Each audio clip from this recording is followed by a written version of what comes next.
안녕하세요. 직장인 플래닝 주식입니다. 이번 영상은 100만원으로 200만원 만들기 프로젝트 매매일지 2편 영상이고요. 이번 주 월요일부터 금요일까지 매매한 관점과 그 결과를 한번 공유하는 시간을 가지면서 또한 반성도 하는 시간을 갖도록 하겠습니다.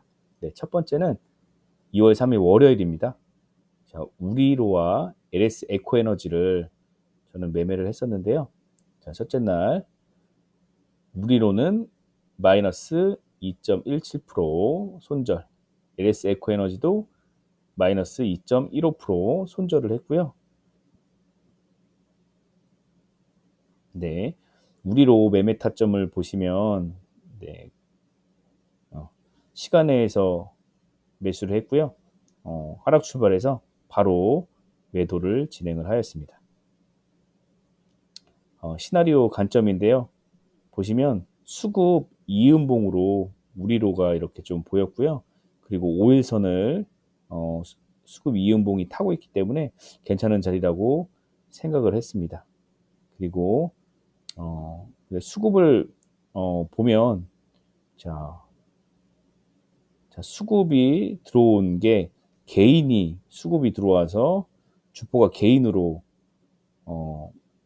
좀 판단을 했고, 그 다음에 외국인이 수급체인지 다음에 2인봉 때 개인이 또 들어와서 한번 좀 급등을 시켜줄 수 있지 않을까 그렇게 생각을 해서 매매를 접근을 했었는데요.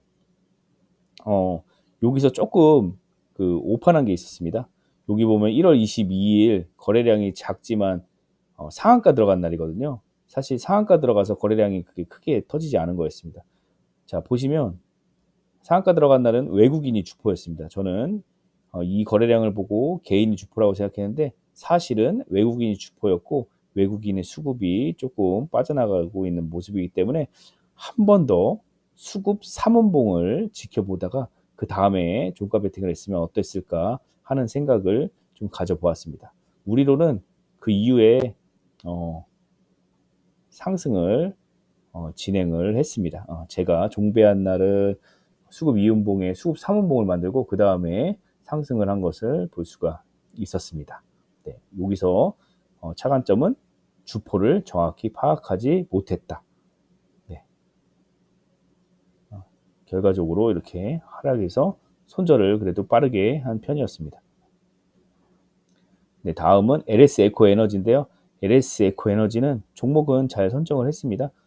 초반에 하락 출발해서 바로 자르긴 했었는데 이후에 반등을 하면서 상승 구간을 주는 모습을 보였습니다.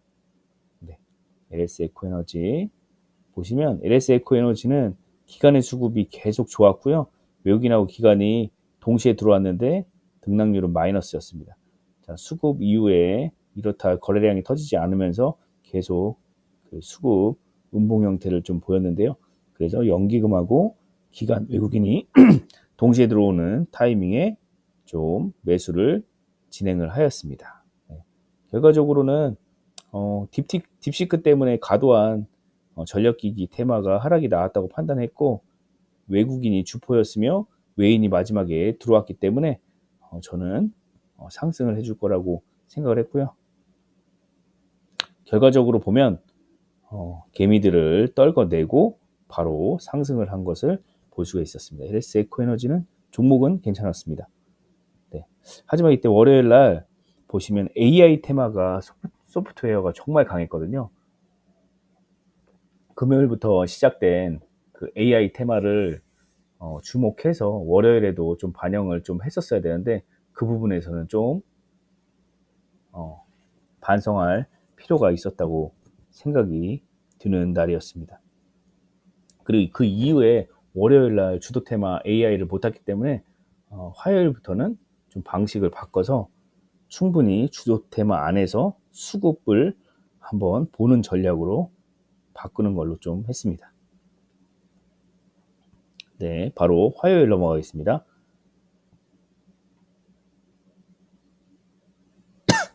네, 화요일입니다. 화요일은 동성 하이텍과 솔트룩스를 했고요.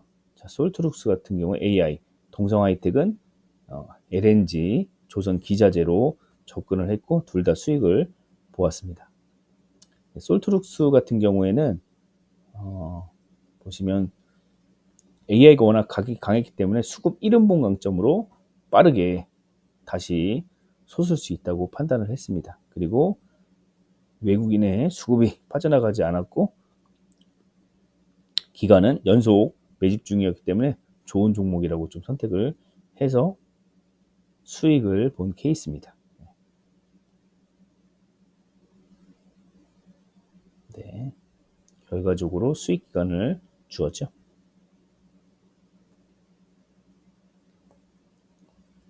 다음은 동성 하이텍입니다.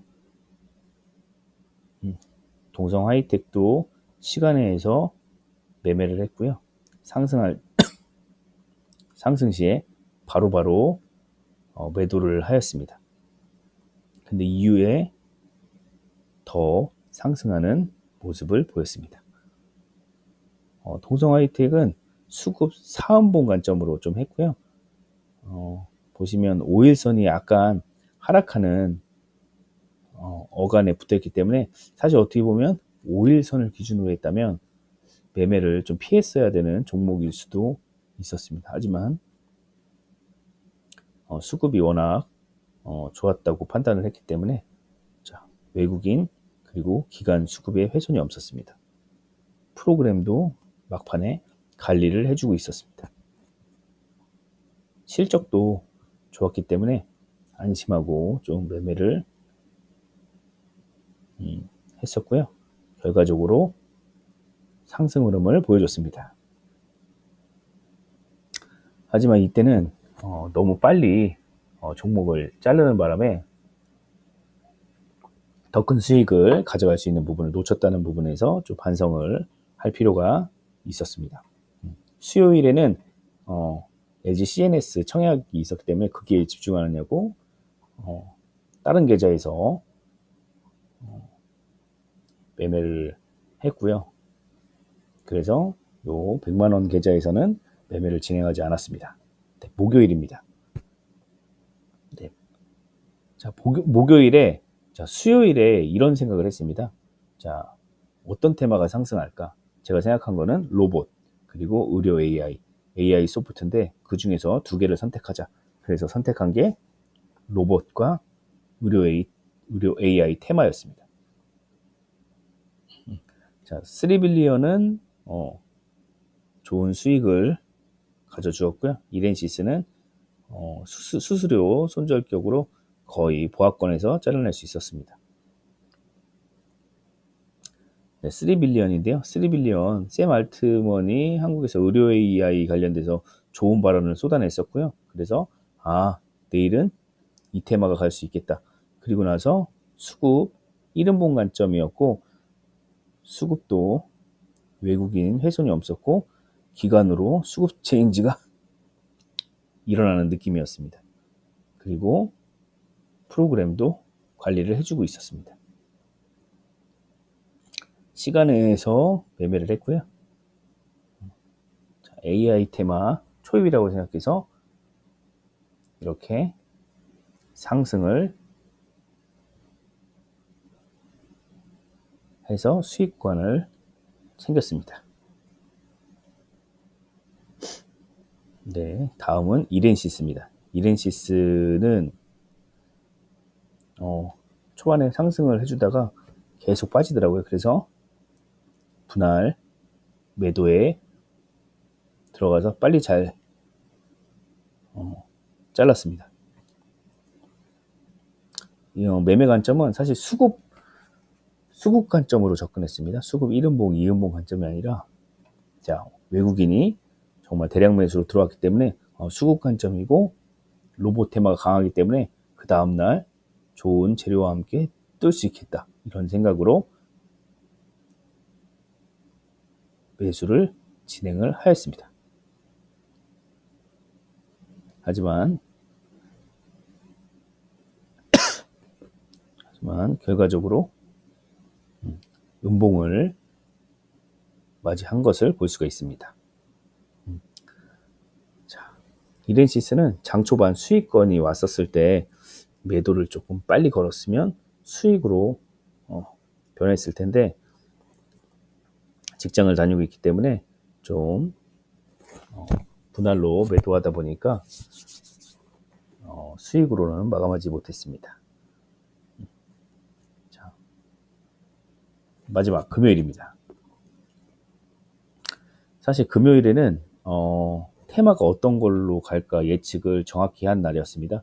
자, 반도체, 그 중에서도 삼성전자와 연관된 유리기판을 선택을 하자. 그리고 두 번째는 우크라이나 종전 이야기가 구체적으로 나오고 있으니 종전 관련주를 들고 가자 해서 목요일 저녁에 그 테마를 선택했는데 사실 종목이 조금 아쉬웠습니다. 네.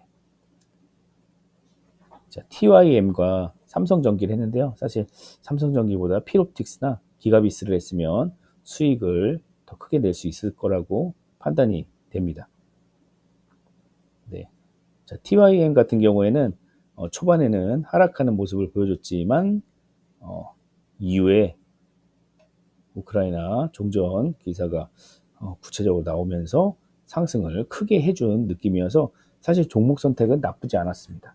하지만 저는 장 초반에 빠르게 분할 매도를 하는 것을 원칙으로 하기 때문에 이후 상승은 후회는 하지 않습니다. 네. 자, 매매 관점도 보시면 자, 수급 관점으로 접근했습니다. 외국인하고 기관이 바로 들어왔기 때문에 더 치고 갈 수 있을 거라고 판단을 했고요.